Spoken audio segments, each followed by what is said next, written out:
Assalamualaikum warahmatullahi wabarakatuh. Jadi kali ini penulis ingin bahas kemungkinan beli motor lain ya. Penulis kepikiran apa eh, apa sih yang diperlukan. Nah, penulis kepikiran ini soalnya ya ada Bro Lukmanul Hakim ya yang ngomong bahwa kalau motor bermasalah mending beli lagi. Dan salah satu jawaban penulis adalah bingung ya, kalau mau beli lagi itu mau beli motor apa. Karena ya motor baru dari sisi tampilan itu nggak plus ya, nggak ada plusnya ya. Kita bicara soal motor matic. Kalau motor lagi penulis ya ada beberapa pilihan, ada TVS Apache, ada apa jenenge Verza. Penulis suka Verza modelnya ya. Terus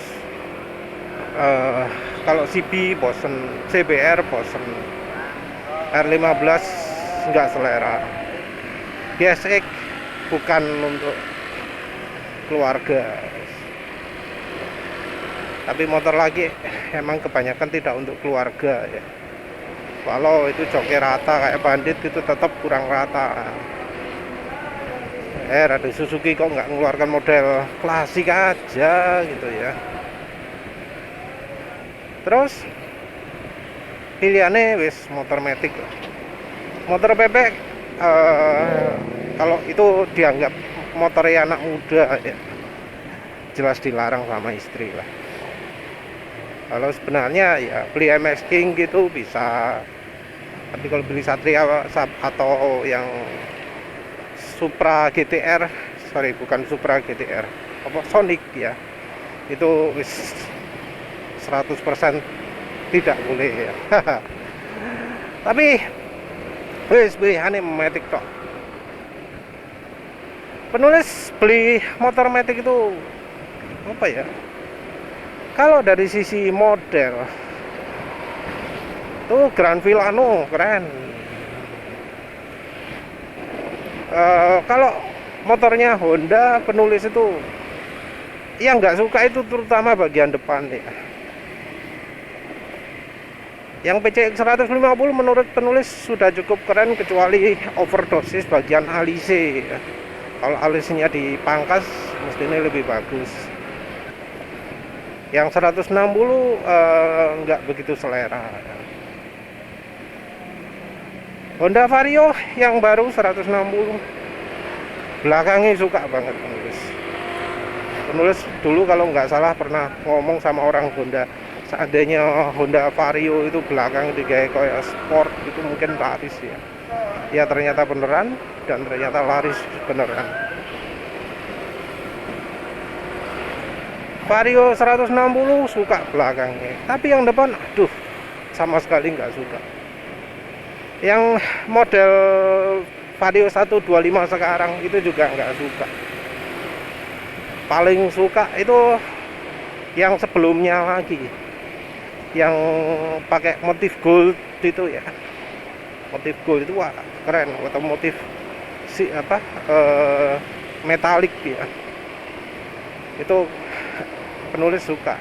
Jadi kalau untuk Vario model klasik 150 yang lama, tapi belakangnya yang model baru. Kalau PCX-nya PCX 150 tampang depannya, PCX 160 tampang belakangnya.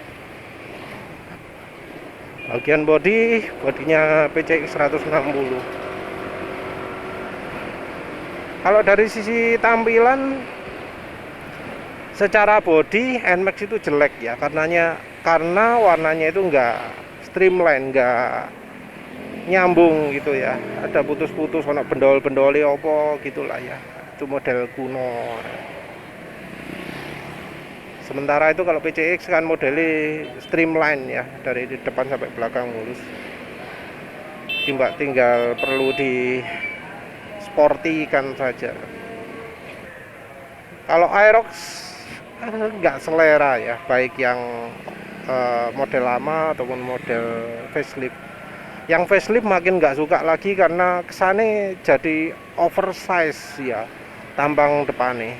Jadi penulis suka sing model kayak Satria gitu ya, langsing. Jadi model Aerox yang baru menurut penulis terlalu gemuk. Terus apa mana? Kalau bebek yang kalau motor matic yang kelas 115 cc nya mungkin Suzuki Next 2 ya, tampilan depan. Kalau tampilan Honda Beat yang baru nggak suka, Genio nggak suka, Scoopy bukan anu nih, bukan apa jenenge, bukan generasinya ya, karena Scoopy yang baru kan modelnya muda banget ya. Pinginnya itu motor yang modelnya itu elegan gitu ya. Itu tadi wes Vario 150 yang model lama, tapi belakangnya yang model baru, elegan, sporty. Model NMAX New, aduh, kalau itu antara bodi bawah dan bodi atas kayak gak nyambung ya. Itu penulis sering bilang itu seperti apa ya, bakpia yang ditempeli ban gitu ya. Jadi posisinya antara bodi atas itu wis kayak melebar ke sampingnya terlalu besar gitu ya. Gemuk sekali. Padahal ya dari sisi bagasi juga tidak lebih besar ya. Ukuran bagasi ya segitu itu. Bodi ini besar sekali tapi bagasinya ya nggak mengikutin bodi ya, nggak begitu suka lah. Entah itu selera nih siapa ya, mungkin untuk memberi kesan maksi yang lebih maksi, tapi wes menurut penulis nggak mengenal. Kalau yang X-Max, Forza apa ya, terus merasa di luar kelas ya. Kalau ingin beli ya bisa aja sih, tapi ya merasa wis di luar limit harga gitu ya. Jadi emang motor sini 250 cc wis dianggap kelas tinggi. Modelnya X-Max juga nggak begitu suka, Forza juga ya nggak begitu suka. Motor apa lagi ya bicara soal model? Kalau Honda, WCX, Vario, ADV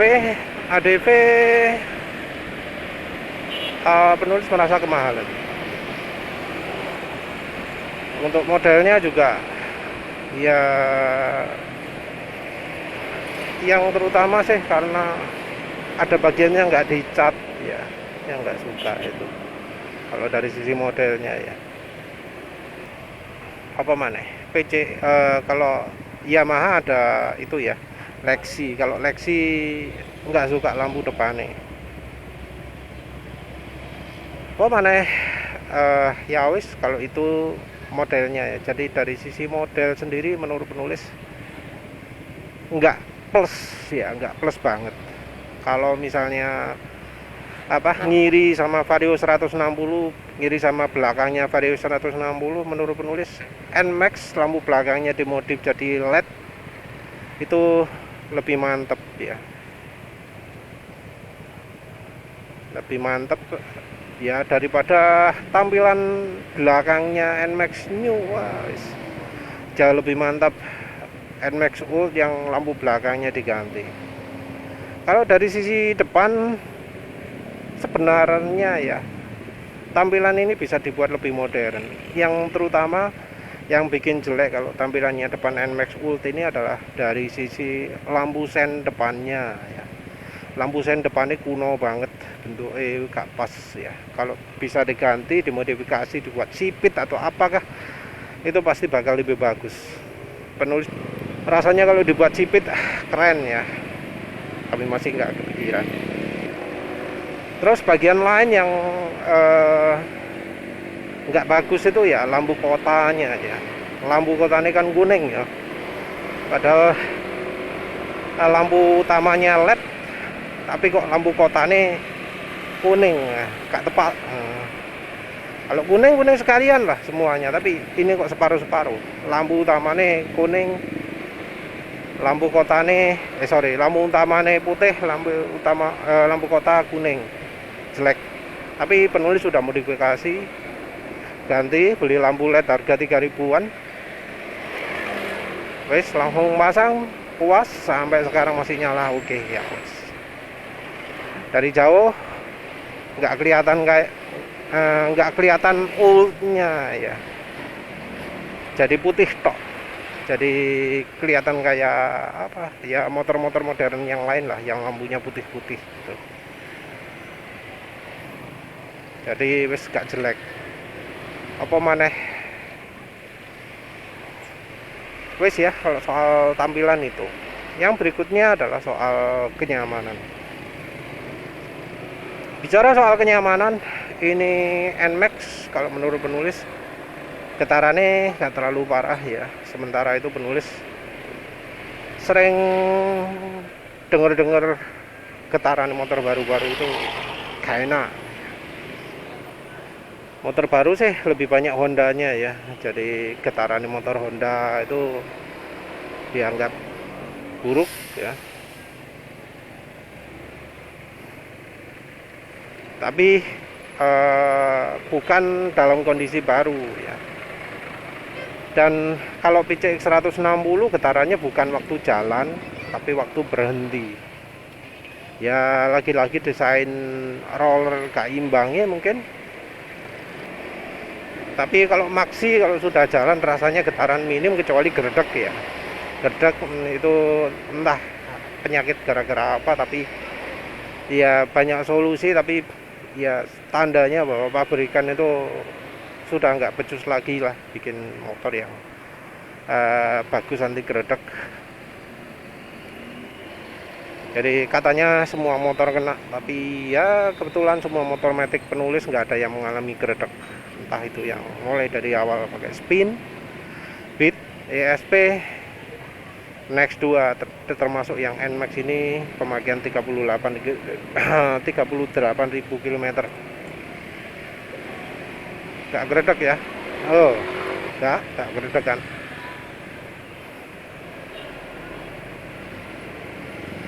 Terus getaran apa mana ya. Jadi yang jelas motor baru nggak lebih nyaman lah dari sisi getaran. Dari sisi suspensi ya tetaplah sama aja, karena desain Jepang ya penyakitnya kira-kira sama. Suspensi depannya oke, layak pakai, suspensi belakangnya tidak layak pakai. Terus apa mana, stoppernya itu, yang manapun motor maticnya, entah buatan Yamaha, Honda, Suzuki, kalau stoppernya nggak diganjel dijamin nyentak kalau lewat jalan yang biasa dilewati penulis. Karena memang jalan sini nggak kayak Jepang yang super mulus, super datar. Sini kacau balau, sudah nggak mulus, naik turunnya amburadul, budak. Ya tahu sendirilah kalau lihat videonya penulis kan goncangannya banyak. Nah itu salah dalan itu ya,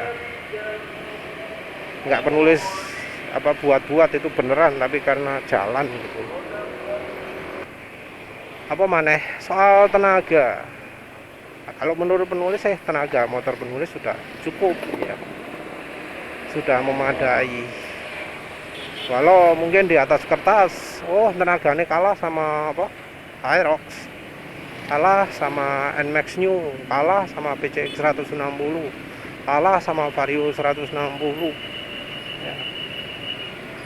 Tapi realnya sih di jalan penulis eh, kalau sama-sama standar ya, ya walau dengan knalpot racing sekalipun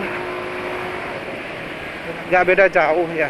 Kalau pas bensinnya lagi mantep kayak gini ini sekarang pakai apa jenenge, pakai Pertamax gini tarikannya nah itu mantep terus gitu gas langsung maju.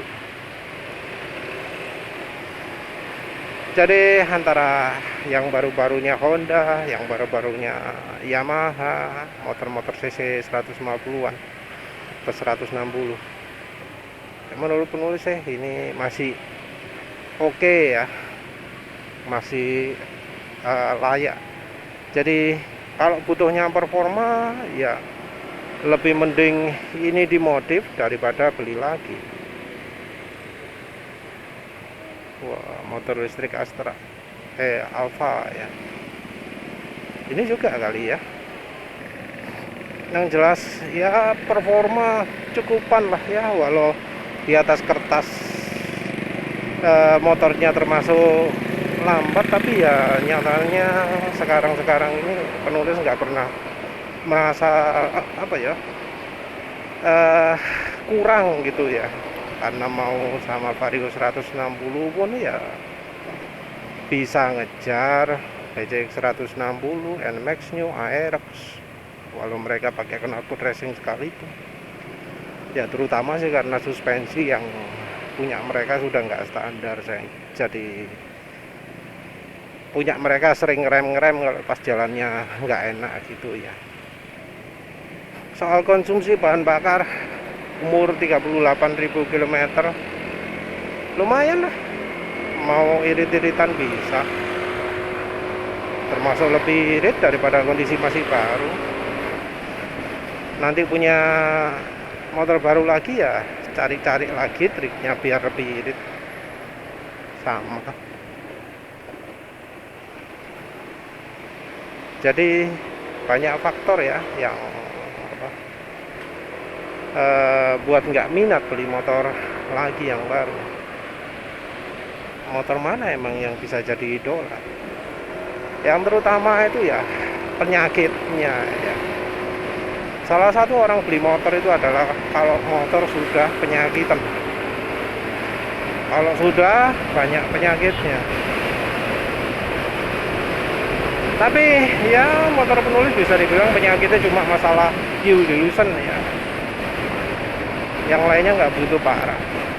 Rem belakang lagi nggak pakem ya karena pakai merek Fuboru aja. Nanti kalau sudah pakai merek ya yang lain kan pasti jadi lebih pakem lagi.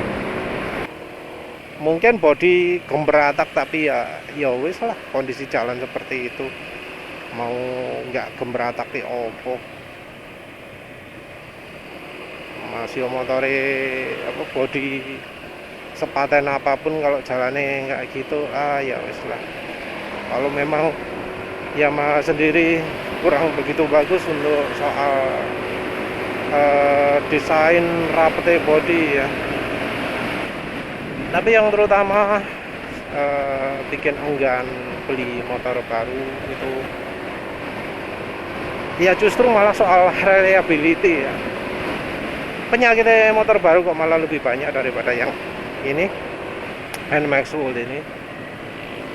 NMAX New yang apa smart key malah problem di tombol malah sering nyantol putus apa lodok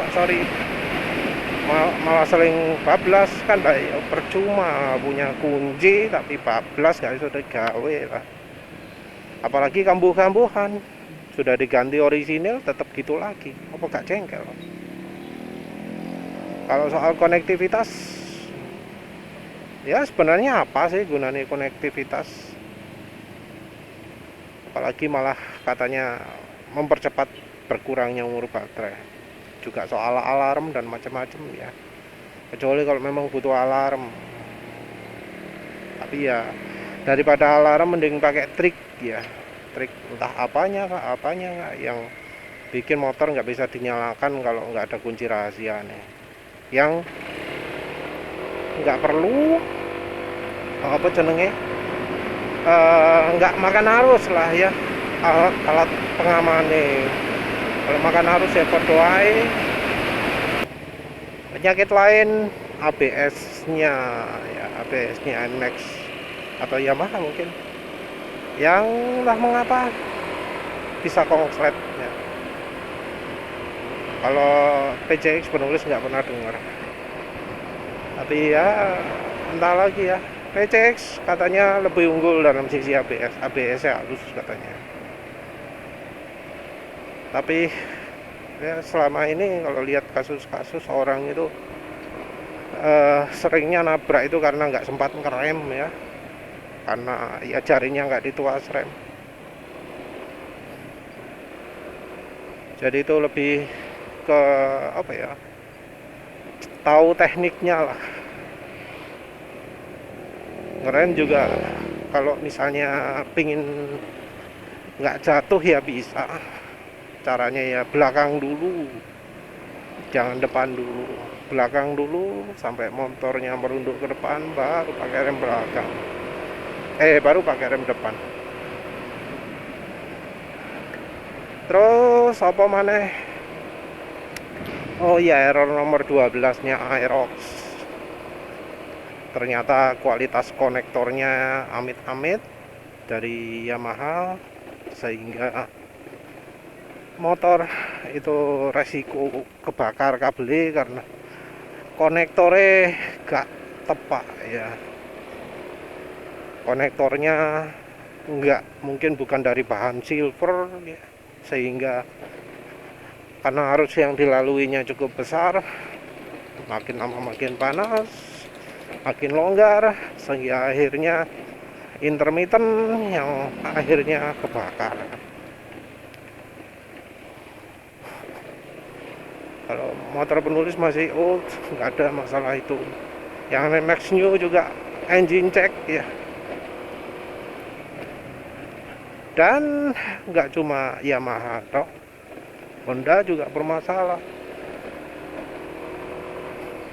Honda masalahnya ada di PCX misalnya, bodi yang kurang pas, finishing, terus apa maneh,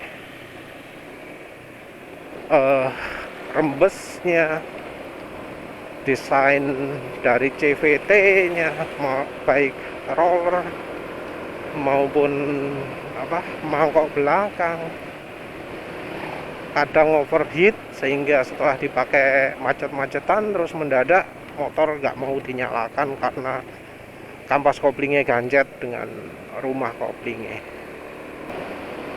Ditambah lagi dengan kampas yang ukurannya pendek, bikin selip-selip, nambah makin panas lagi.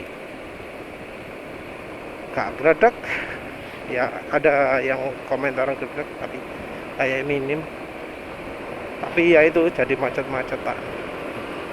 Belum lagi kualitas grease-nya, stempetnya Honda yang ya jauh di bawah standar, sehingga jadinya ya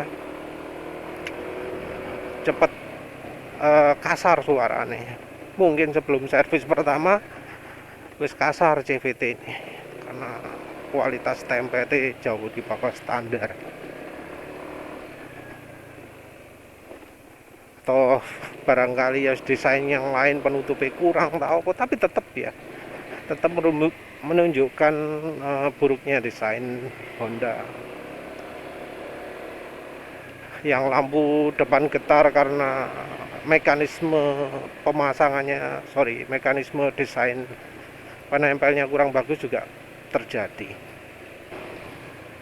Sayangnya juga masalah CVT-nya Honda PCX 160 juga menular ke Vario 160, HDW 160. Yang nggak enak juga itu adalah ergonomi ya. Ergonomi entah mengapa yang NMAX baru itu juga lebih buruk daripada yang NMAX old. PCX 160 juga katanya lebih buruk daripada PCX old.